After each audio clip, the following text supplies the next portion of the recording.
നീതിയും സമാധാനവും ഈ ലോകത്ത് വാഴുവാൻ ആഗ്രഹിച്ചതായുള്ള ദൈവം തൻ്റെ പുത്രനായ യേശു ക്രിസ്തുവിലൂടെ നമ്മെ പഠിപ്പിച്ചിരിക്കുന്നത് നീതിയുടെ മാർഗം,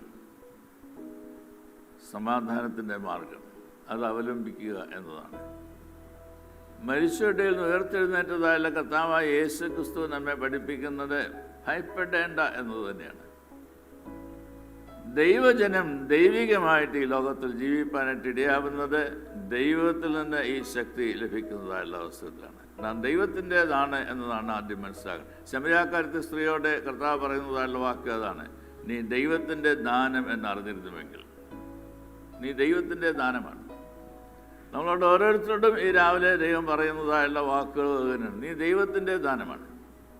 നിനക്ക് കഴിവുണ്ടായിരിക്കാം, നിനക്ക് സാമർഥ്യമുണ്ടായിരിക്കാം, നിനക്ക് അവസരമുണ്ടായിരിക്കാം, നിനക്ക് സ്വത്തുണ്ടായിരിക്കാം, സ്വാധീനമുണ്ടായിരിക്കാം, അധികാരമുണ്ടായിരിക്കാം, എന്തു തന്നെ ആയിക്കൊള്ളട്ടെ, ദൈവത്തിന് വിധേയപ്പെട്ട് സൗമ്യതയോടെ അനുസരണത്തോടെ ജീവിക്കുക എന്നതാണ് ദൈവം ആഗ്രഹിക്കുന്നത്.